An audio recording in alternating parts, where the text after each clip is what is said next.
Meu nome é Terezinha Souza, pedagoga do Museu da Justiça de Niterói, e hoje vamos dar início a mais um evento nosso, Museu é Arte, e em nome da nossa diretora Cileia Macieira, que é a presença da plateia e também do pessoal do Teams. Lembrando a vocês que nosso museu funciona de segunda a sexta, de 11 às 17, temos visita guiada, júri simulado e exposição em cartaz. Bom, vamos dar início, então, ao nosso Museu é Arte, e hoje nós temos o nosso convidado, é o senhor Joel Vieira, artista de audiovisual. E quem vai fazer essa mediação é o nosso arte educador, o Iverson. Você, Will. Uma boa tarde a todos. É um prazer imenso começar mais uma edição do Museu é Arte. E eu já vou chamar para cá o nosso convidado, Joel Vieira.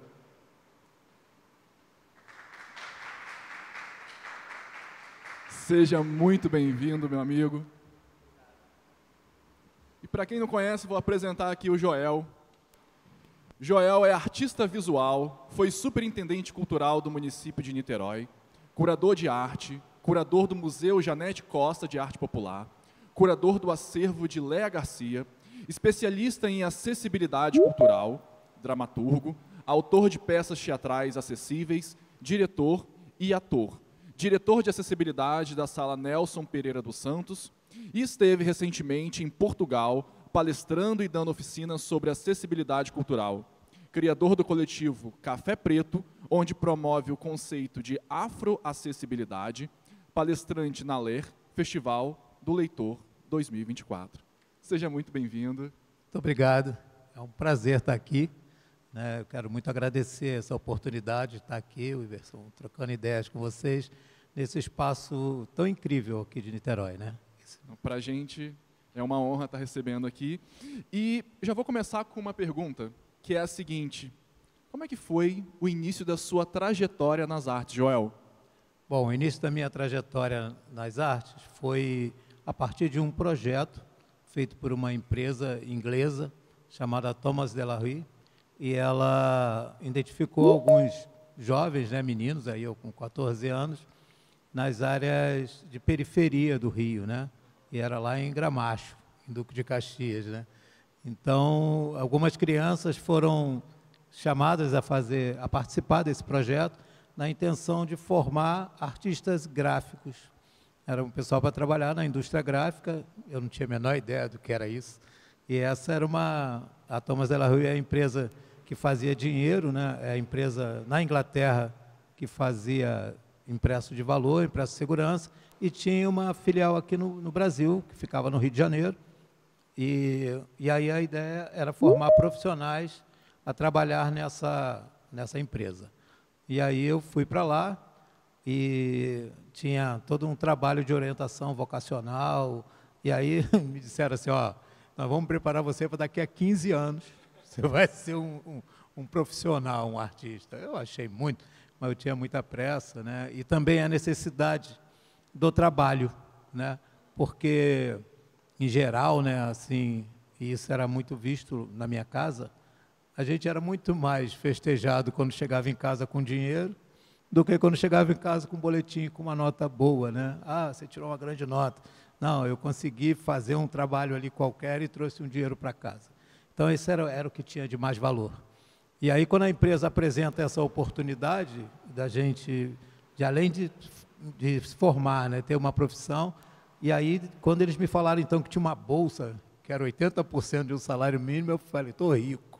Agora estou rico, isso aí acabou o meu problema, E aí eu fui para lá, para Thomas Delarue, e aí foi apresentado em todos os setores e tal, e eu observei que na relação de escolha dos jovens lá, dos meninos, ninguém escolheu ser gravador. Eu falei, opa, então eu vou nessa, eu quero ser gravador.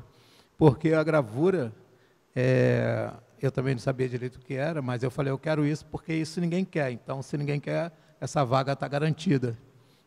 E aí eu fui conhecer o setor de gravura, era ainda um processo de gravura química, onde eles levaram a gente para ver, onde se gravavam as matrizes para ir para a impressão e fazer o dinheiro. Então, aquele é um processo que era chamado de talho doce, que é a calcografia, que nada mais é que a gravura em metal, né, que é o processo. E aí, quando eu vi aquele setor, eu me assustei, porque tinha um cheiro ruim, era escuro, né, tinha só aquelas luzes vermelhas, porque é muito um processo da fotografia, e aí aquilo assustou um pouco. Mas eu falei, ó, eu vou ficar aqui que eu não posso perder essa grana, eu não quero voltar lá para catar as coisas para vender. Então, eu quero fazer esse negócio. Aí, no decorrer desse processo, nós tínhamos uma psicóloga que acompanhava todo o nosso trabalho, e ela, lá pelas tantas, ela me disse, você não quer tentar a vaga de desenho, não? Para ser desenhista? Aí eu falei, pô, desenhista, aí tinham vários, eu falei, não quero ser gravador mesmo, e tal. Ela falou assim, experimenta, e tal. Aí eu falei, não. Depois eu perguntei a ela, se eu experimentar e não passar por desenho, eu posso ficar aqui fazendo qualquer outra coisa? Ela falou, pode. Aí eu fui tentar a vaga para o desenho, e lá, mais de 20 meninos, eu que passei para essa vaga, única vaga para ser desenhista e tal. E aí eu fui estudar o desenho de arte gráfica. Ali foi o meu primeiro contato com o desenho, né? Mais tarde, eu vinha ser gravador dessa empresa, mas aí era gravura em metal, né? A gravura artística, eu gravava à mão, com buril, aquela coisa toda. Aí eu me especializei com um artista, um desenhista, que fazia impresso de valor. Então, meu primeiro contato com a arte foi ali. Cara, que história maravilhosa. E você também tinha me contado que a sua história no teatro começou na cidade de Duque de Caxias, lá em Gramacho, como você falou, e lá você participou da criação do grupo teatral Criadores de Arte. Como é que foi essa sua chegada no teatro também? Você já estava trabalhando com as artes visuais e aí chega no teatro.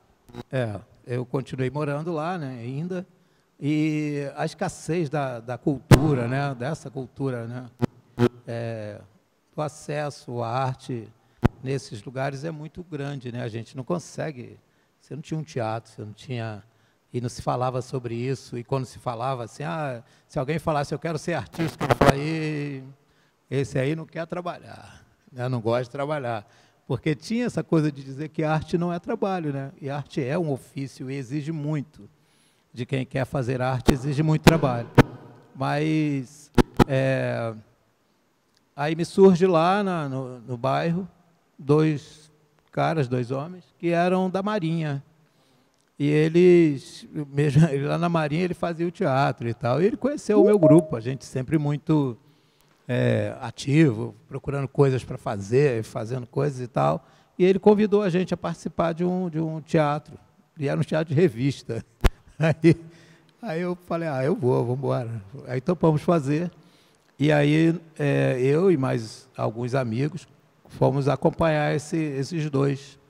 E aí fizemos a primeira peça de teatro, que chamava Botando Fumo no Cachimbo Delas. Era um teatro de revista, né? Foi bem legal, assim. O teatro de revista é uma coisa muito dinâmica, né? Você entra, dança, conta piada e sai e tal.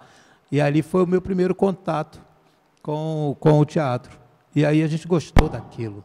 E a gente passou a sair lá do bairro para ir ao teatro, no Rio. Né? Juntava o dinheiro e ia assistir uma peça de teatro. Então, o grande programa era ir ao teatro e comer uma pizza depois. E assim a gente se empolgou com aquilo e começou a querer fazer mais. Né? E aí a gente foi buscando mais e tal. Esses dois saíram de cena e a gente seguiu fazendo o teatro. Acho que vou trocar de microfone. Oi. Vê se... Oi, alô. Opa. Bom, então acho que vai ficar melhor. A gente seguiu ali fazendo o teatro, né? E aí começamos a montar algumas peças, alguns espetáculos infantis, pedindo orientação de um, de outro e tal, tudo com muita iniciativa nossa, né? O grupo de jovens buscando para fazer. E lá tinha um teatro, que era o Teatro Armando Melo, que era um teatro que ficava na rodoviária, assim, falar o Shopping Center de Caxias. E ali no segundo andar tinha uma sala que era um teatro bem pequeno e tal, né? E imagina um teatro na rodoviária, né? Todo ruído de ônibus, poeira, tinha tudo ali. Mas a gente insistiu ali a fazer o teatro. Bom, daí a gente fez uma coisa um pouco maior e descobrimos que tinha um auditório da Câmara de Vereadores, que cabiam lá não sei quantas pessoas, era um grande, tinha um auditório. E aí a gente resolveu fazer o teatro no auditório da Câmara. E eram 4 andares de escada para você subir. E no primeiro evento nosso, a gente não tinha lugar e tal, aí eu fui lá e tive a ideia de oferecer à primeira-dama do município, que era também presidenta da APAI, e aí eu fui lá e ofereci o espetáculo para a APAI. Aí ela conseguiu que a gente tivesse pauta no teatro. E aí fizemos esse. E aí isso foi, a gente foi desenvolvendo, fazendo outras peças e tal, e daí eu conheci o tablado. E nós fomos candidatar a vaga no tablado. E o tablado era dificílimo de entrar, você tinha muitas horas na fila. Eu me lembro, eu dormi na fila, levei cadeira de praia, sentamos lá e dormi lá e consegui me inscrever e começar no tablado. E aí nós montamos um grupo de teatro lá, que chamava o Criadores de Arte, né? Que eu queria até, assim, saudar aqui com muito carinho, né? Porque um amigo do Criadores de Arte faleceu na semana passada e eu tive lá o sepultamento dele, e estavam todos lá, né? E aí teve essa situação. Bom, mas a gente criou esse grupo de teatro e começou a produzir peças de teatro, né? Nós fazemos tudo no teatro e estudando lá no tablado e fazendo esse trabalho de arte lá em Caxias. E aí na empresa onde eu trabalhava, nessa empresa, que era uma empresa toda formal, né? Uma empresa, imagina, uma empresa que fazia o dinheiro na Inglaterra e fazia dinheiro aqui, tal, ali era bem formal. E nós tínhamos uma associação dos trabalhadores, a associação sempre muito voltada para o esporte, voltada para a questão da educação, né? Ela dava sempre a estrutura, dava material escolar, dava toda uma assistência para a gente. E eu fui lá e propus de fazer, então, o teatro lá na fábrica, lá na empresa. E aí eu convidei 2 professoras do tablado para darem aula na fábrica, que foi a Maria Vorris e a Sura Berdichevski. Elas foram dar aula lá na nossa fábrica, né? E aí era um negócio assim, porque o cara fala, pô, o peão falando, pô, a peãozada, né? Pô, tá fazendo teatrinho, vocês, hein? Olha isso, olha os caras do teatro aí e tal. Mas a gente virou uma referência, né? Porque fazia o teatro dentro de uma fábrica da indústria e a galera ia lá assistir. E aí, na primeira peça que nós apresentamos, foi a Arca de Noé, do Vinícius, dirigido pela Sura Berdichevski, na festa das crianças da empresa, né? Os pais levavam as crianças e tal, e aquilo lotou, era gente à beça e tal, e foi ótimo, o espetáculo foi lindão, assim, eu atuei ali como ator, e também fiz o cenário e o figurino. E trabalhava para decorar o texto, eu usava um Walkman que eu ganhei de presente, então botava a fita cassete com o texto gravado e ficava ouvindo enquanto trabalhava, né? Desenhando, ouvindo o texto, para depois ensaiar. Então, esse início no teatro, para nós foi muito importante, e lá no bairro também, né? A gente saía para vender ingresso, vendia no botequim, vendia no campo de futebol, vendia para tudo que era lugar, e a gente só não contava que tinha que subir 4 andares de escada para assistir a peça, mas a gente conseguia sempre lotar Isso em cima da rodoviária? Não, esse já na Câmara. Ah, já na Câmara. Na rodoviária era menor e a gente sempre lotou também, mas era um espaço menor. Agora é muito louco a gente pensar, porque é um pouco esse lugar, assim, o artista está sempre nesse lugar da resistência, né? Mesmo que a gente não tenha um incentivo, mesmo que não tenha, às vezes, a forma mais adequada para a gente poder realizar o nosso trabalho, mas a gente dá um jeito e vai fazer, e vai realizar. E eu ia fazer uma pergunta para você sobre a sua estadia ali no tablado, e aí como você já entrou nesse assunto, eu queria saber um pouquinho mais como é que era essa sua vivência lá dentro como um artista que vinha da Baixada Fluminense e caminhava até a Lagoa para conseguir realizar e continuar dentro do teatro. Como é que foi para você essa experiência ali? Ali era o meu oásis, né? Na verdade, assim, depois de pegar trem, trabalhar na fábrica e tal, quando eu chegava no tablado eu respirava e ficava assim, falei, pô, que bom que eu estou aqui, né? E dava vontade nem de voltar para casa. Então foi uma experiência muito legal e logo no primeiro espetáculo que a gente, daquele ano, né, eu acabei protagonizando o espetáculo, né? Que era o Calu. Era uma peça que falava sobre um caixeiro viajante e tal, e eu acabei ganhando esse personagem, né? E tinha um monte de gente lá, já estrada e tal, e eu ganhei esse personagem. Então, o tablado, para mim, foi uma grande referência, né? Eu me apaixonei pelos textos da Maria Clara Machado, e assim, fui meio adotado pelos professores do tablado, né? Eles gostavam de mim, talvez por conta desse esforço, né, de você vem de longe e vinha da Baixada, e quem vem da Baixada tem sempre uma história para contar, né? Você conta uma história engraçada, o que rolou no trem, ou o que rolou perto da sua casa e tal, então ficava ali meio assim, né? E aí eles depois me convidaram para um projeto que era no Zeppelin, que era um bar que tinha ali na Niemeyer, né? Frente ao Hotel Sheraton tinha uma casa que funcionava como teatro também. Era um bar, eram três pavimentos. Um dos pavimentos era um palco. E aí a gente apresentava peça lá e tal, começava meia-noite, sessão de esquete. Depois que nós apresentávamos tudo aquilo, e ali eu fiz muito do teatro improviso, né? Ali não era fácil, e a pessoa bebendo e a gente fazendo teatro. E depois abriu o palco, e era um palco-quê. Estava na onda do karaokê, e a gente fazia o palco-quê, que você podia subir o palco e fazer qualquer coisa, contar uma piada, fazer um negócio. Então, acontecia de tudo ali, as pessoas se envolverem no meio da cena, enfim. Foi uma experiência muito legal. Ah, que maravilha. Bom, agora a gente muda um pouquinho, também dá um salto no tempo. E eu queria te perguntar sobre, você tem se dedicado ao teatro inclusivo, e aí eu queria te perguntar como é que surgiu esse seu desejo por trabalhar a inclusão e o teatro juntos? Eu sempre olhei a arte como e ela foi para mim um instrumento, né, de mudança, de motivação, de você trazer alegria para as coisas, inclusive as coisas tristes, você poder falar sobre tudo, inclusive sobre você, a partir da arte, do teatro, né? E eu tenho uma filha, que está agora com 23 anos, ela é autista. E a gente tentou muitos caminhos para falar sobre isso, né? Então, você encontra sempre muita barreira. Então, tinha barreira na educação, tinha barreira em várias áreas, né? Porque, ao fim, eu começo a perceber que as pessoas não querem muito ouvir a sua questão, não querem ouvir o seu problema, né?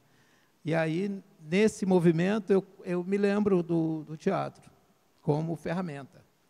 E aí eu chego um dia e digo assim, olha, vamos escrever uma peça de teatro, eu vou escrever, a gente vai montar esse espetáculo, e agora quem não queria ouvir a gente falar sobre autismo vai pagar para ouvir. E assim aconteceu, né? Aí eu escrevi o Anjo Azul, que foi a primeira peça que eu fiz, assim, e aí os atores, eram 5 atores, mais eu, mais 2 que não eram autistas, e o restante todo do elenco, né, com pessoas com autismo. E aí foi uma experiência fantástica, porque você ensaiar o teatro de maneira oral para alguns, aí você começa a entender o indivíduo, né? E cada um é um. Eu tinha uma atriz que ela não entrava na sala na hora do ensaio, ela ficava em pé na porta. E ela sabia o texto inteiro.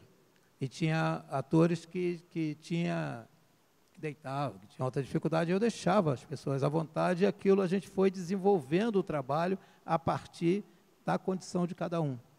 E aí o espetáculo foi montado, a gente estreou no MAC, no pátio do MAC, foi bem legal, e a condição que eu colocava, quando me perguntava, quanto que vocês cobram para apresentar o espetáculo? Eu falei, eu cobro que vocês reúnam todas as pessoas que trabalham aqui nesse espaço para a gente falar 10 minutos depois do espetáculo sobre autismo. E assim a gente conseguiu apresentar aqui em Niterói, no MAC, no Jambeiro, a gente foi andando por aí, né? Chegamos a apresentar no Planetário do Rio, dentro da cúpula do Planetário, apresentamos em igreja, escola. Nós passamos de 8.000 assinaturas de pessoas que assistiram esse trabalho, esse espetáculo, né? Falando sobre autismo e as pessoas com autismo falando sobre isso. Então, isso funcionou bem. É sensacional ter as pessoas também podendo falar sobre a sua existência, sobre a sua vivência, porque muitas vezes, né, as pessoas são deixadas de lado. E ter elas próprias no palco falando sobre a sua realidade, isso é maravilhoso. E eu fiquei encantadíssimo quando você me contou, e agora novamente.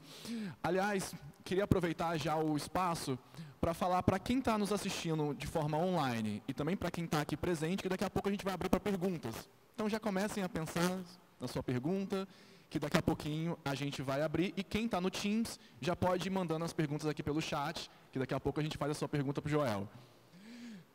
Meu querido, agora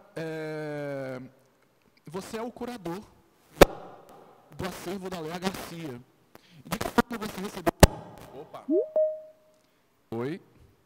Você é o curador da obra da Léa Garcia. De que forma você recebeu o convite para tamanha honraria dessa artista tão especial para a arte do nosso país?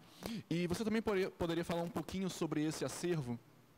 Sim. Bom, eu fui convidado pelo filho da Léa Garcia, Marcelo Garcia, que é também um grande artista, é diretor. E ele, um dia eu trabalhava, minha sala ficava no Museu Janete Costa, né? E aí ele esteve lá falando sobre outros assuntos, falando sobre a questão da arte do povo preto e tal, e a gente conversou bastante sobre isso.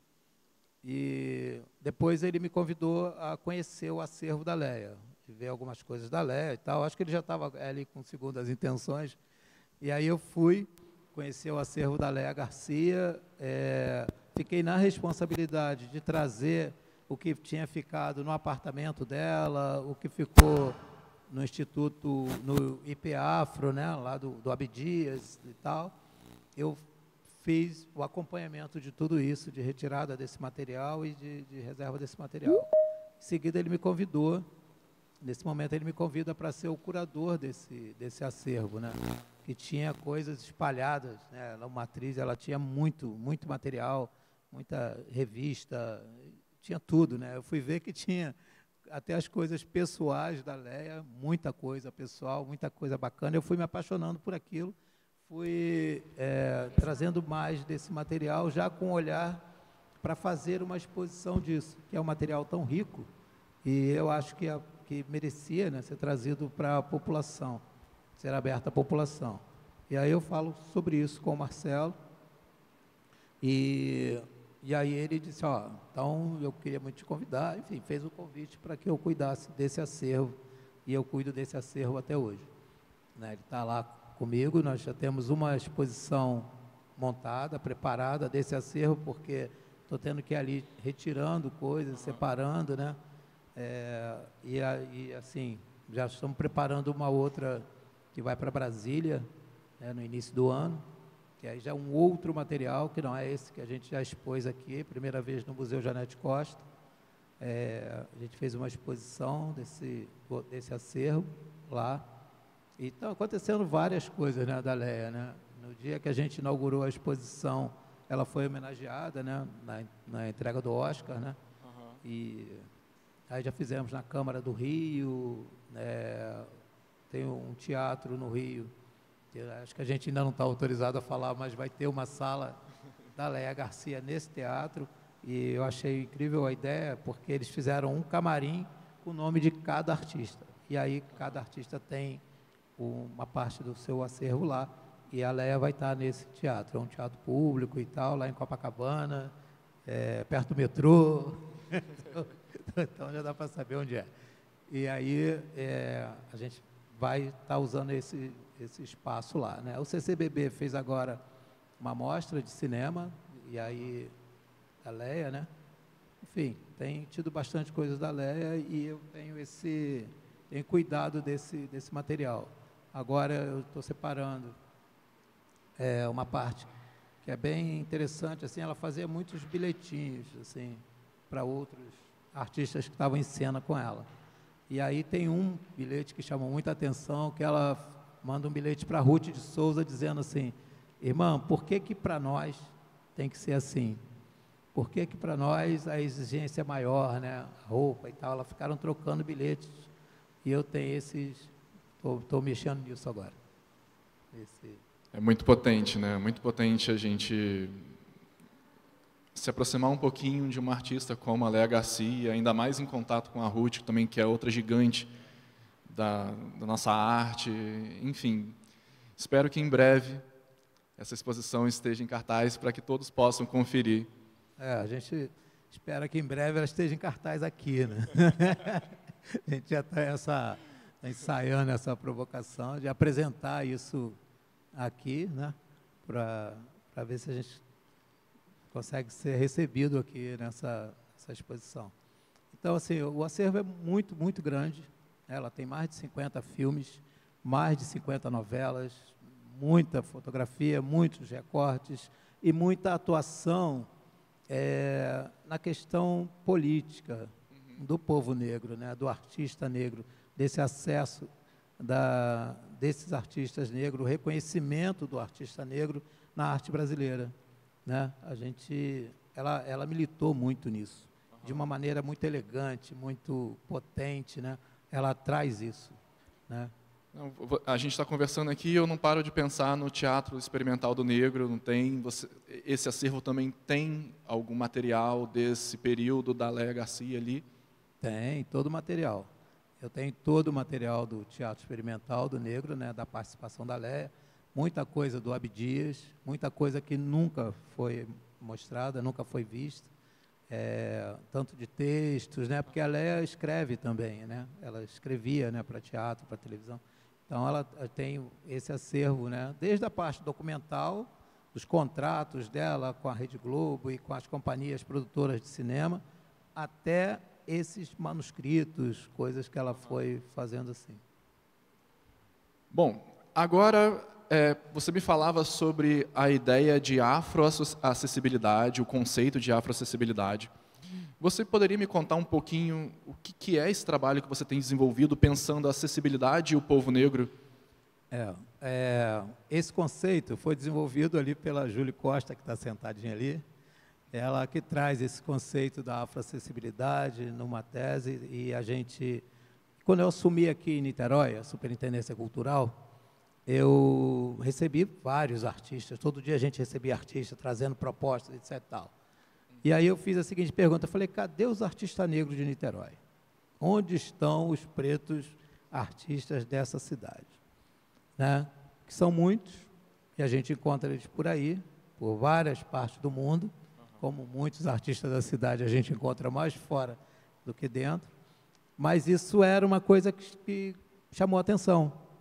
E aí a gente fez um relatório de ocupação também dos equipamentos culturais da cidade de Niterói, e a gente percebeu que a ocupação dos equipamentos, tanto na plateia quanto nos palcos, era muito pequena dessa população negra, né? Então, a gente quis trazer essa visibilidade, né? Ou não apagamento desse povo negro aqui em Niterói. E aí a Júlia chega com esse conceito, traz isso para nós, fala sobre isso, e a gente absorveu isso de uma maneira bem legal. Então, por exemplo, o Museu Janete Costa, que a Júlia dirigia, eu era o superintendente, a gente teve muitas coisas voltadas para o artista negro, principalmente abrir a porta do museu, porque, né, a porta, a questão, quando a gente fala da acessibilidade, uma das mais difíceis é a questão atitudinal, né? Como é que você é visto? Como é que você é olhado quando você chega num lugar? Como é que você faz para passar daquela porta ali para dentro?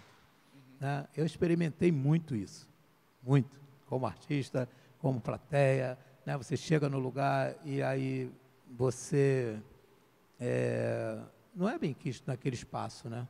E muitas das vezes o espaço que você mesmo construiu, né? Que diz assim, olha, gostam da minha arte, mas não gostam de mim. Então, isso é muito forte no Brasil, né? Esse racismo cultural, né? que ele, dentro desses espaços de arte e de cultura, isso é muito forte. E aí o povo negro não tem acesso à sua própria arte. Né? A gente frequenta e vai a alguns lugares, e muitos, e aí eu estou falando de roda de samba, estou falando de lugares que você chega lá, aí a cerveja é R$ 15. Isso é um limitador. Né? O cara não vai lá. E assim, né? Eu vi esses dias, alguém falava, não sei se era o Manassés, alguém falando assim, poxa, as pessoas vinham aqui ao morro para buscar o samba, para conhecer um samba feito por nós que não sabíamos escrever o português correto. Eu não sou alfabetizado, mas eu faço samba. E hoje não. Hoje não. Eu disputei samba na Mangueira, disputei samba na Viradouro, disputei samba na União de Maricá, né? E algumas escolas de samba. E você chega lá, tem uma produção que não é mais aquele cara que fazia o samba. A Mangueira já teve momentos de ter mais de 500 sambas escritos. Samba dos Estados Unidos escrito. Então, assim, né? Então, a gente está falando sobre isso. Né? Eu acho que isso que ela traz, né, da afroacessibilidade, é justamente tornar acessível para o povo preto, inclusive a cultura do próprio povo, né? Que ela acaba sendo apropriada. Existe uma apropriação dessa cultura, né? A gente vai à Lapa hoje, já não é mais aquela Lapa, né? Onde tem os espaços populares, é sujo, não é tratado aquilo e tal, e ali era o lugar onde a gente jogava capoeira, a gente, sabe, tinha o jogo de navalha, tinha a roda de samba, o samba de roda, tinha o jongo.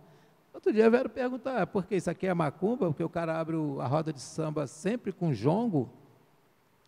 Eu falei, tomara que seja macumba, mas, né? Por que ele abre? Era melhor você perguntar por que ele abre a roda de samba com o jongo, né? Então, ele é da cultura, ele está pedindo bênção, está pedindo licença para começar uma roda de samba.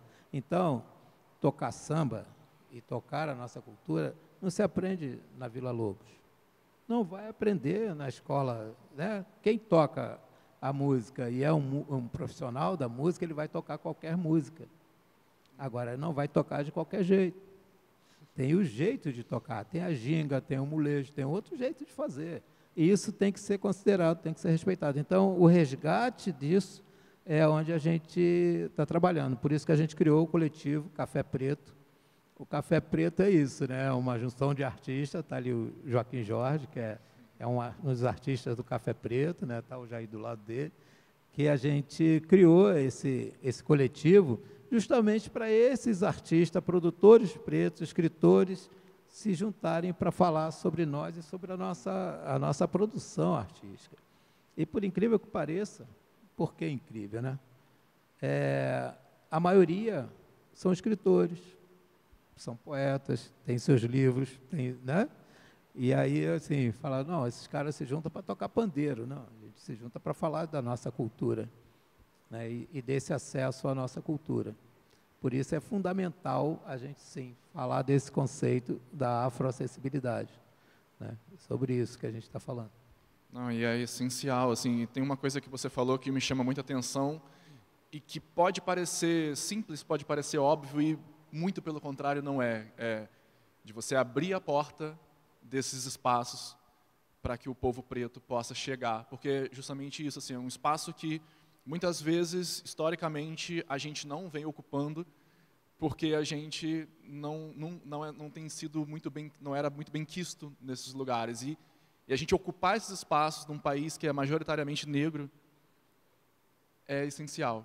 Então, é um baita projeto, e é muito bom a gente ter essa visibilidade, porque muitas vezes é um pouco nesse lugar, assim, você consome a obra do artista negro, mas o próprio artista não tem o reconhecimento que aquela obra, às vezes, a repercussão da obra tem, fica num lugar muito de entretenimento, num lugar de entreter as outras pessoas, mas ele mesmo não consegue falar, não consegue ocupar os espaços, porque é deixado de lado, é invisibilizado. Então, a sua arte é consumida, mas você não é valorizado. E isso é muito enlouquecedor, assim.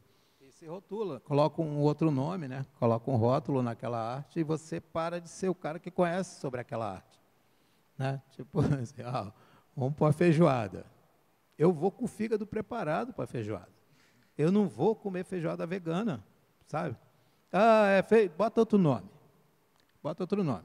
Feijoada é feijoada. Tem que ter pezinho de porco, orelha, né? Com aqueles... Bota outro nome. Agora, a feijoada é a feijoada. Isso é, sim, desmontagem de uma cultura.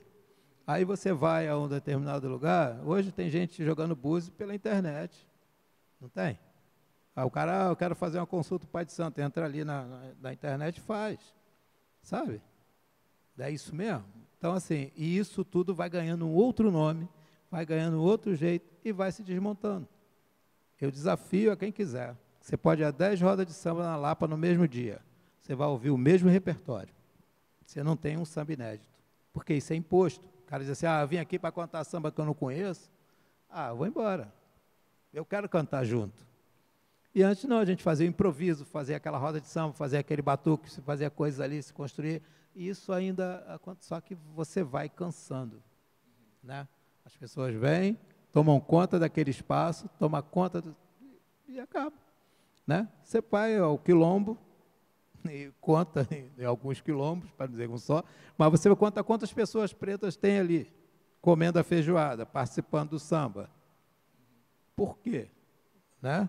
Ali não é um espaço da cultura preta, e por que da cultura preta para o povo preto? Como é que isso vem acontecendo, né? Essa apropriação? E isso é um negócio que a gente tem que ter muito cuidado na cultura em geral, com a apropriação da produção alheia, sabe? Se apropriam muito do que o outro faz, das ideias e do jeito de fazer. Então, às vezes você tem um grupo inteiro tocando, um grupo inteiro negro, e não tem uma pessoa negra na plateia. Às vezes você tem uma peça de teatro com um elenco inteiramente preto, e não tem uma pessoa preta na plateia. Ou quando tem, são 1, 2, 3. Ou às vezes quando você percebe a presença dessa pessoa, essa pessoa está ali também trabalhando em outra função dentro daquele estabelecimento, mas não está ali para consumir a arte preta. Então, é uma coisa ainda muito delicada que a gente ainda precisa avançar muito dentro da realidade do nosso país. Bom, trocando um pouco de assunto, você recentemente esteve em Portugal, com o seu trabalho, trabalhando lá, e como é que foi essa sua experiência lá nas terras lusitanas? O que você pode contar para a gente sobre o seu trabalho lá?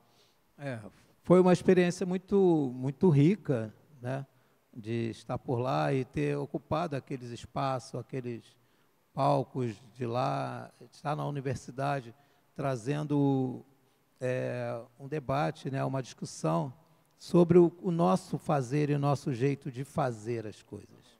Porque isso também, muitas das vezes, chega lá fora muito distorcido. O cara chega lá na Europa, ele quer ser europeu, quer se fingir de europeu e para passar. E aí, isso, nessa oportunidade, que é um projeto que acontece todo ano lá em Portugal, que é o RHI, é um projeto que junta artistas, os empresários e o governo. Né? Com esse tripé, fazem uma série de encontros para falar sobre a produção artística de cada um. E é realizado por um instituto que promove a produção dos países da língua portuguesa, e esse instituto ele traz isso. Então, eu tive essa experiência muito legal, porque a gente não ficava só nos espaços, só nos teatros. Eu tive a oportunidade de vivenciar nos ateliês de vários artistas lá, de grandes artistas, desde escultores, pintores, né, enfim. E a coisa da residência artística, né? Eu vi muito espaço lá, muito interessante, que você tinha uma série de artistas vivendo naquele espaço e aquele espaço sendo administrado pelos próprios artistas e essa produção sendo apresentada ali também. Então, a plateia vai lá, o público vai lá e ele visita o ateliê. Tinha até luthier em um dos ateliês que eu fui, dessas residências, né, que acaba virando um condomínio artístico. E aí foi uma experiência muito rica, essa oportunidade de fazer essa troca, né? E a gente poder falar do nosso jeito de fazer arte. E falei bastante lá sobre a questão da acessibilidade Isso foi muito bem recebido lá, a gente debateu muito sobre isso, e a gente começa a entender que nós, aqui no Brasil, estamos bem à frente. Né? A gente costuma dizer assim, não, a gente lá na Europa já tem isso ou tem aquilo. Não, a gente está muito à frente, porque a gente consegue realizar, consegue fazer coisas, né? A gente consegue fazer arte na condição que a gente tem. E a gente tem avançado muito nisso, porque tem essa coisa do que está sendo produzido, desenvolvido dentro das academias, que tem se esmerado em trabalhar isso, e aí as pessoas vêm pesquisando, estudando sobre isso, e tem o nosso jeito brasileiro, que é de chegar e fazer. A gente vai lá e faz, né? Com o que tem, a gente chega e faz. E aí isso torna acessível também. Então, eu tive lá em 14 lugares em Portugal, então foram 14 palestras, oficinas, né, que eu participei lá. E você também está trabalhando com exposições Brasil-Portugal?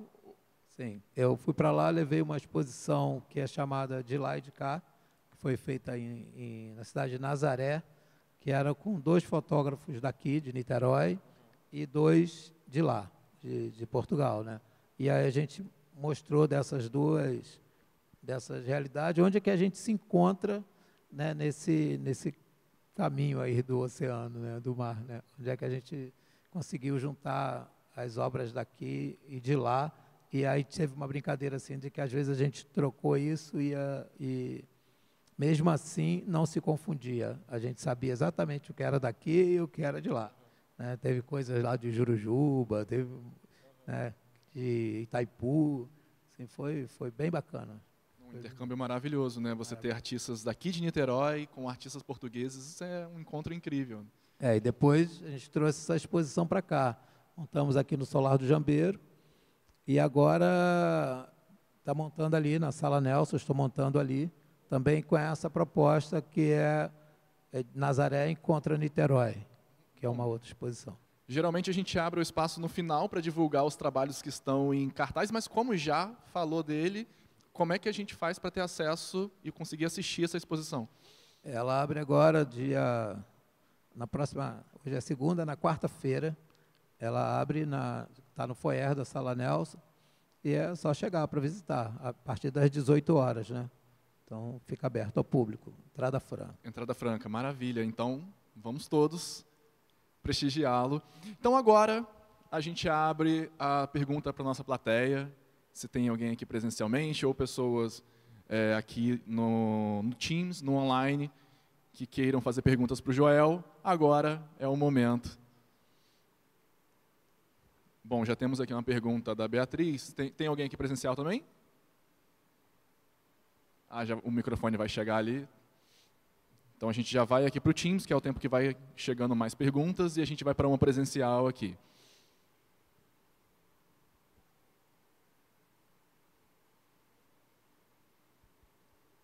Acho que eu vou para do Teams, então, que a gente está ajustando o microfone. A pergunta é a seguinte, Joel, da Beatriz. Joel, boa tarde. Que trajetória admirável. Parabéns pelo incrível trabalho.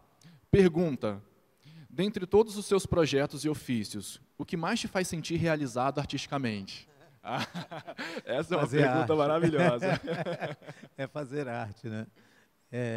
Se não é por uma técnica, um caminho, né? É quando a gente percebe que aquela nossa arte movimentou a pessoa, né? Que as pessoas que chegaram ali, elas saíram diferentes do que entraram. Mesmo que saiam odiando, tem que haver uma reação, né? Então, a arte, ela sempre é um elemento de transformação, né? Eu não parto da arte para as pessoas, eu passo das pessoas para a arte. Exemplo dessa peça de teatro que a gente está aí rolando, que é o Anamnese, eu não falei sobre ela, que é um espetáculo feito com mães atípicas. São mães de pessoas com autismo, no geral, ali, né? Como o autismo nunca vem sozinho, né? Tem sempre com outras. Então, esse trabalho ele começa num bate-papo com mães, numa roda, e a partir dali eu fui escrevendo o texto. Chega um momento que eu começo a escrever, mas elas também ainda não sabem que eu já estou escrevendo ali o espetáculo. E aí a gente montou essa peça.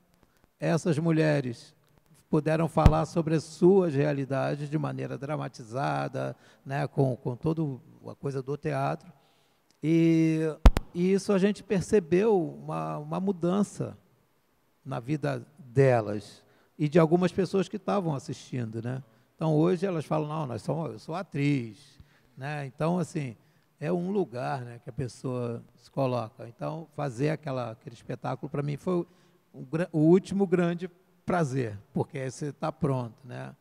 E agora eu estou trabalhando num outro, que eu acho que vai ser também uma coisa bem incrível, que é com mulheres cegas e de baixa visão, lá na FAC. Eu estou num projeto de teatro lá, estou nessa fase da construção agora a gente entrou no texto, né? Então, eu acho que ali esse vai ser um outro trabalho bem bacana.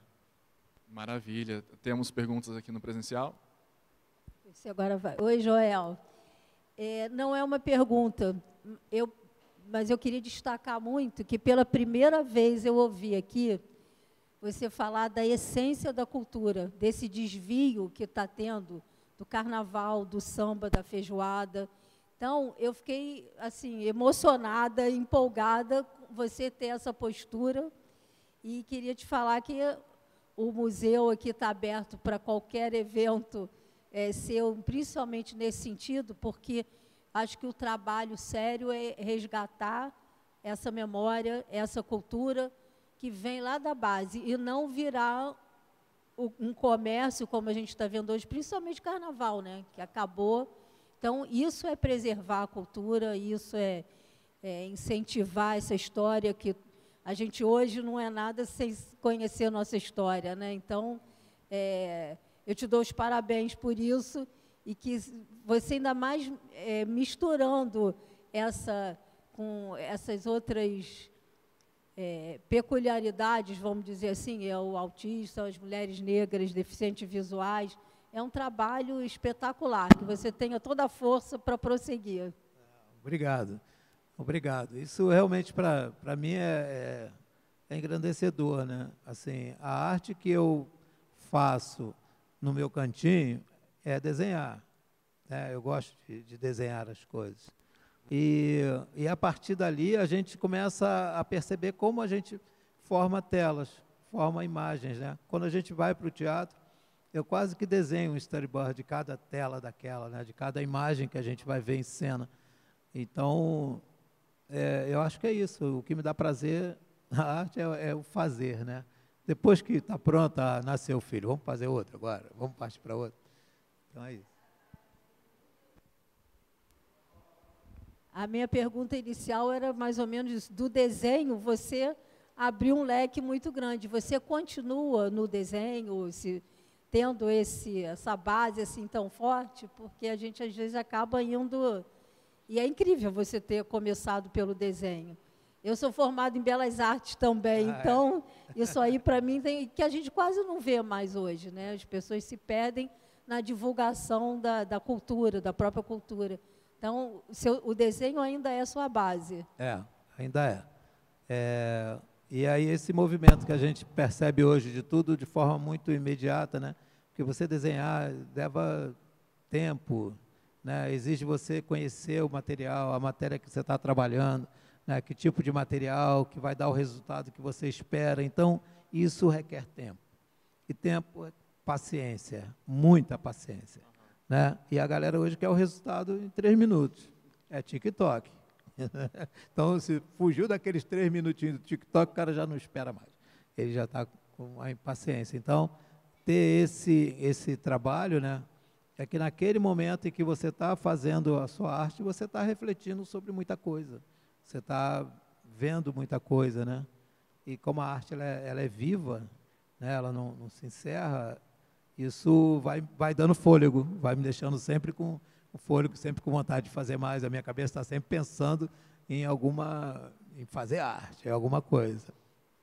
E só um pequeno comentário, porque vocês, quando estava falando sobre as mães que fazem e agora se consideram também artistas, muitas vezes aquela frase já está, às vezes, até um pouco batida, né, que é a arte salva vidas, e eu acho que é dessa forma muito concreta que a gente começa a ver como a arte vai transformando a vida das pessoas, no micro, que às vezes a gente acha que vai ser no macro, né? A gente vai acabar com todos os problemas do planeta, e não, quando a gente começa a modificar a visão, às vezes, que a pessoa tem sobre si mesma, já é uma grande mudança e já é um grande impacto no nosso trabalho. Então, assim, é encantador o trabalho que você faz, eu tô muito fã.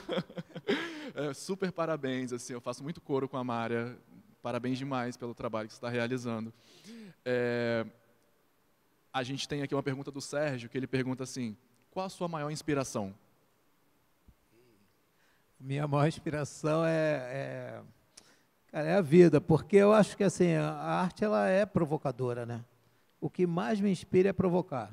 Eu sou um provocador, por natureza. Eu gosto de provocar, gosto de mexer com aquilo que está parado, assim, está estabilizado, né? Então, isso é que me inspira, sabe? A gente chegar lá naquele teatro, ou chegar naquela exposição e acessar ali e dizer que aquilo é espaço para todo mundo, sabe? E despertar o artista que está dentro da pessoa. Porque todo mundo tem um artista dentro de si, né? O que a arte faz é tornar visível aquilo. Ela ela vai tornar visível alguma coisa, né? É isso que faz o fotógrafo, né? Ele pega um detalhe e que a gente não enxerga aqui nesse ambiente, e ele vai lá e registra e traz aquilo, né? O câmera está ali, ele consegue ter um olhar diferenciado, né? Diferente do que eu teria se eu estivesse atrás daquela câmera, e assim vai. Eu acho que esse artista ele precisa ser provocado. E como a sociedade vem trazendo a arte como uma coisa da elite, né? Ele diz, não, você não é artista, você não sabe fazer arte, ou você faz daí do seu lugar, fica aí. Você está fazendo, mas não é bem assim. Tem mais isso ou mais aquilo. Não, o que a gente leva é a técnica. A gente não vai desconsiderar o conhecimento, desconsiderar a técnica, né? Que é tão importante. A pesquisa, tudo isso é importante. Mas o artista, ele está ali, está em você, né? E aí você possibilitar que aquele artista aflore. E aí você vai entender as causas desse artista não aflorar de dentro, né? Teve um menino lá na Maré, na favela da Maré, no decorrer da produção de um filme, a gente reunia a turma e falava sobre cinema. Eu levava um projetor 16, mostrava os quadrinhos e tal, e falava, e tinha gente que corria para trás da tela para ver o que estava acontecendo ali. Eu estou falando de Rio de Janeiro, aqui, favela da Maré. E aí, naquela conversa, né, você falava, traga a pipoca e tal. Aí tinha uma bacia, daquelas bacia que lavava roupa, enchia aquilo de pipoca, e a turma assistia o filme, e depois a gente falava sobre aquilo, sobre aquela produção e tal, porque essa produção, parte do elenco, quase 90% do elenco, eram pessoas, moradores dali, da comunidade. E aí a pergunta era sempre a seguinte, você já foi ao cinema? Aí eu fui, outro eu não fui e tal. Aí tinha um garoto lá, que queria sempre muito bem arrumado, sabe? Roupa de sair, cabelo penteado, tal, ele ficava lá. E aí ele falou, eu nunca fui ao cinema. Eu falei, por quê? Você acha que o cinema é caro? É longe daqui? Né? Você pode ir, tem isso, tem aquilo. Tinha cinema a R$2. Aí ele falou, não, eu não vou porque lá não é lugar para mim. E isso a gente não teve mais resposta. Todo mundo silenciou. Porque é sobre essa acessibilidade, sobre esse acesso que a gente está falando. É o cara entender que ali é lugar para ele. Que fazer arte também é uma condição para ele. Que as pessoas podem, né, todas podem fazer arte. Né? Então, esse é o que me move. Falar assim, pô, eu estou aqui dentro desse espaço com essas pessoas e elas podem fazer arte também. Então, vamos fazer arte juntos. Maravilha. A Lívia pergunta o seguinte, das artes que você faz parte, tem alguma que é a sua preferida? Ih, rapaz, é igual falar de filho, né? O Zeca Pagodinho esse dia falou, eu tenho a minha filha, que é aquela que eu gosto mais, que era a caçula dele. Eu gosto mais da gravura mesmo, de desenhar e de fazer gravura. Essa que eu mais... Chegou primeiro, né? Chegou primeiro. Há mais tempo. Tem a ver com a minha vida inteira, né? Foi uma coisa de mudança de vida, de construção, né? De me tornar um profissional, todas as coisas que eu adquiri na vida foi a partir disso. Então, essa arte ela tem um lugar especial na minha vida. A Bianca fala assim: boa tarde. Quais as parcerias ou colaborações foram importantes nessa sua caminhada de promover a acessibilidade cultural e qual foi ou está sendo o principal desafio? Bom, parcerias aqui foram de pessoas interessadas nesse tema, né? A gente, por exemplo, quando a Júlia vem para cá e tal, foi uma parceria fundamental, está sendo, né? A gente ainda é parceiro no trabalho, fundamental porque ela vem trazendo essa cultura, né? Essa leitura sobre a acessibilidade. E eles tinham já no Rio o desenvolvimento lá na UFRJ, se não me engano, de um trabalho de afroacessibilidade grande, né? Com pessoas lá. Então, esse tipo de parceria é mais fundamental. Depois vem a parceria do espaço físico, porque a gente, às vezes, se limita pensando que nós precisamos de estrutura para fazer, né? Tem gente que deixa de fazer porque diz assim, não, o governo não me deixa fazer, eu não tenho pauta, eu não tenho... Né? Eu sou eu sou meio Regina Casé. Lembra que ela dizia, pode passar o rodo, me mandar embora, que eu vou ficar dançando lá de fora. Então, assim, você tem os espaços, né? A gente vai ter lá no Largo da Batalha um grande evento, né, da cultura preta que vai rolar no Largo da Batalha. Né? Não é no Caminho Niemeyer, não é não sei o quê, não é nada disso, é ali, que, por iniciativa, 2 artistas pretos, e está lá, aí sim, veio a Secretaria Regional e apoiou, veio não sei quem apoiou e tal, mas se não apoiasse, ia acontecer do mesmo jeito, sabe? Onde tiver um tambor ou 2, nós estaremos lá, né? A gente vai fazer arte naquele lugar. Então, assim, eu não tenho apoio financeiro, né, patrocínios, etc. e tal, espero ter. Nessa viagem para Portugal, aí sim a gente construiu uma parceria, mas, do geral, ou às vezes é a prefeitura, né, porque cede o espaço, né, aqui, que agora vocês não vão mais se livrar de mim mesmo. Então, assim, a gente vai buscando esses espaços, eles são importantes, né, são fundamentais. O Matheus fala, boa tarde. Teve alguém que marcou a sua trajetória como artista? Como artista? Teve sim. Eu tive um mestre na gravura que chama Olivier José Antunes. E ele me acompanhou, eu tinha 15 anos, ele tinha 67 anos. E esse cara marcou, porque ele tinha uma paciência, né, de me trazer para aquele campo da arte, de entender aquilo. Ele me deixou 6 meses lixando o meu material de gravura, né? Buril, rascador, brunidor, aquele material que é de aço, e aquele material estava todo oxidado. E ele mandava eu limpar. Limpa. Quando eu acabei de limpar aquilo, ele pegou um estojo novinho, todo de aço, brilhando, e me deu. Aí, tá bom. E ele me fez lixar muitas chapas de metal, chapa de latão, né, de cobre, para fazer a gravura. Isso porque ele queria que eu entendesse a resistência do material que eu estava lidando, que eu ia lidar para fazer a gravura. Então, ele dizia, você tem que primeiro conhecer o material, sabe? Você tem que primeiro aprender a lidar com isso.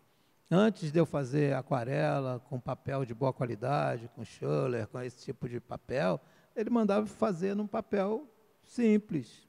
Aí um dia ele chega e mergulha um papel numa banheira assim, tira da água e começa a fazer ali e me explica, ó, isso aqui faz assim, porque a tinta corre para ali, para cá. Então, esse foi uma pessoa fundamental para mim, porque ele não media esforços, né, para explicar, para ensinar. E eu ia embora chateado, falava, eu não quero mais, dava a ferramenta para ele. No dia seguinte, a ferramenta estava em cima da minha mesa de novo. E ele dizia, você tem que fazer de novo. Aí, está bom, está ótimo, mas faz outro. Está ótimo, mas faz outro. Por quê? Porque a arte é assim, né? Quanto mais você faz, melhor você fica. Então, o seu Olivier foi o grande mestre assim, que eu tive na arte. E de não deixar de desistir, porque todo dia você quer desistir. Você fala, pô, vou pegar o trem. Eu pegava o trem 10 para as 6 da manhã, lá em Gramacho, para ir trabalhar, para chegar lá e tal, e ele podia tremer a mão. Ele falava, descansa um pouquinho aí sua mão. fica aqui um pouco, vem para cá, senta aqui, né? E levava às vezes uma coisa, um lanche. Então esse cara foi um grande mestre para mim, de vida. E o outro foi o Heleno Getúlio Paulo, que era um chefe que eu tinha lá, era um homem negro, grande assim, e ele obrigava a gente a ouvir jazz, obrigava. Falava, você tem que se educar musicalmente. Não vai ouvir isso não, essa música, não ouve. E assim, e quem é o guitarrista que está tocando? Quem é o baterista? Quem é o saxofonista? Quem é não sei o que? A gente tinha que saber daquele cara, senão ganhava um passa-moleque assim.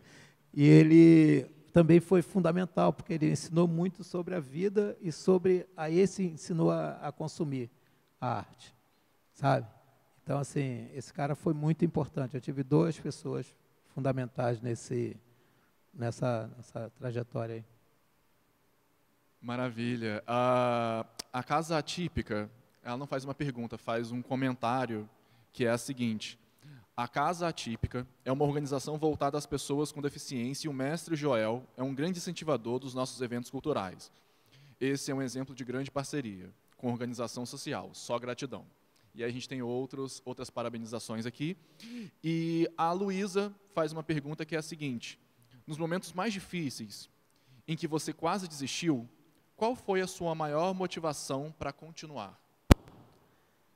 A minha maior motivação foi olhar assim outras produções, né, de arte e tal, e você se sentir fora daquele processo e aí você começa a se cobrar, dizer assim, pô, eu tenho tanto para doar nisso, né? E aí isso me motivou, né? Me motivou, por exemplo, agora esse trabalho com as mães atípicas, né? Que a Casa Atípica, essa instituição, a diretora dessa instituição é uma das atrizes da Anamnese. Então, essa possibilidade que a gente começa a enxergar, isso me motiva muito. Teve um dia que o Amir Haddad esteve na Sala Nelson, e aí ele falou assim, rapaz, nós estamos no caminho certo, você está no caminho certo. Eu ando assim, ele fez o jeito dele, eu ando assim, eu tenho um filho que é surdo, que eu adotei na rua, e eu tenho uma cadelinha de 3 patas. Então, nós somos uma família com deficiência. Eu considero a minha família uma família com deficiência. E nada disso me impediu de fazer teatro. Então, acho que você está no caminho certo. Depois, eu vi lá também na Sala Nelson um cão. Estava lá no palco, aí eu vi um cachorro assim, lá na plateia. Aí eu falei, caramba, tem um cachorro. Se tem um cão, tem um cego.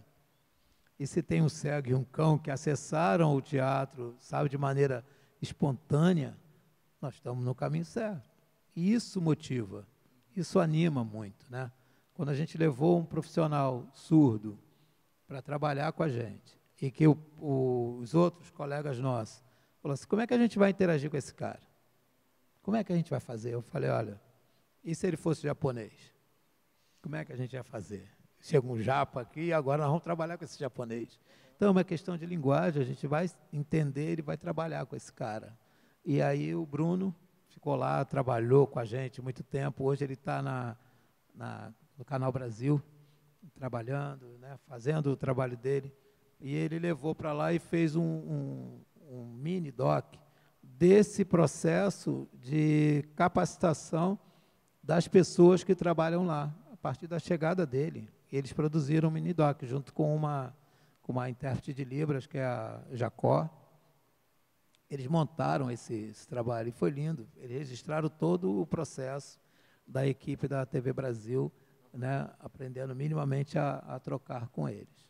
Então, eu acho isso fundamental. A gente teve uma profissional cega total, que trabalhou lá no Museu Janete Costa, que é a Wanda, trabalhou lá um período com a gente, né? Então, essa possibilidade de você estar junto, isso me motiva muito, assim, é desafiador. Não, e é um projeto sensacional, porque o nosso tempo hoje é um tempo muito das caixinhas, né? Você vai sendo colocado sempre em caixinhas, do você faz isso, você faz aquilo, e a gente vai ficando todo mundo igual. Então, perceber as diferenças e valorizar as diferenças é essencial. E acho que a arte é o lugar da diferença. É o lugar que todo mundo pode tudo. Você pode ser o que você quiser. E isso é maravilhoso, assim. Eu tenho falado assim, eu quero ser negro para além de novembro. Porque o novembro negro agora, né, virou uma coisa que é importante, né, chamar essa reflexão, essa visibilidade e tal, mas a gente quer seguir para além de novembro. Para além do novembro, os artistas negros serem contratados para os espetáculos, sendo saudados, sendo, sabe? E não só nesse período, né? Isso não nos é suficiente. Então, acho que a gente precisa seguir para além disso. E também as pessoas com deficiência, porque é isso, né? A gente precisa que os palcos tenham uma cor diferente, uma cara diferente do que vem tendo ao longo de todos esses anos, para que todo mundo possa estar fazendo parte, acessando todos os lugares. Exatamente. A gente tem perguntas aqui presencial ou vou para mais uma online? Rossini pergunta para você: você acredita que a arte pode ser uma ferramenta de construção de melhores cidadãos? Sim, completamente. Acredito, tenho certeza disso. Tenho certeza, né, disso. Eu acho que a arte ela permite abrir o pensamento, né, a reflexão, o olhar sobre as coisas, sobre o mundo. Então, ela é, sim, um instrumento para isso, né? Eu tenho certeza que algumas pessoas, depois que assistiram alguns espetáculos nossos, se formaram melhores cidadãos. E eu estou falando de dirigentes, de alguns espaços, de pessoas que estão aí no primeiro escalão de governo, que começaram a falar sobre isso, né? E é muito importante a gente falar sobre isso. Um dia eu fui convidado à Câmara de Vereadores para falar sobre essa temática, né? E aí era uma plenária na Câmara. Chegou lá a Câmara e tinha muitas pessoas com deficiência na plateia. E na Câmara não tinha audiodescrição, não tinha intérprete de Libras, o acesso não era, sabe? Então tinha uma pessoa cadeirante que ia falar, que ficou lá embaixo, eu sentado ali no púlpito, isso já era um desconforto. Então é preciso que isso chegue aos espaços de poder, sim, né? Chegue para todo mundo. E tem uma coisa que todo mundo pode fazer, que é a atitude. Você tomar a atitude, né? Isso é para todo mundo. Qualquer pessoa pode fazer, independente dos espaços físicos e tal, porque é importante, é fundamental. Porque a questão é a seguinte: se tem uma escada, o problema é de quem não pode subir a escada por uma questão física, ou é de quem construiu a escada, né? Foi o cara que projetou bem e o outro é que não consegue acessar o projeto dele, ou a gente precisa repensar esse projeto. Entendeu? É sobre isso aí. É essencial a gente começar a repensar os nossos olhares, porque uma vez eu escutei uma frase, eu acho que ela dialoga muito com isso que você está falando. Assim, a nossa sociedade, ela valoriza muito a falta. O que você não consegue fazer, o que você não tem. Mas e o que você consegue fazer? E o que você tem de potência? A gente olha pouco para as potências e muito para o que falta. Né? Então, eu acho que a partir do momento que a gente começar a modificar um pouco o nosso olhar, a gente vai começar a se aproximar um pouquinho dessa provocação que você está fazendo.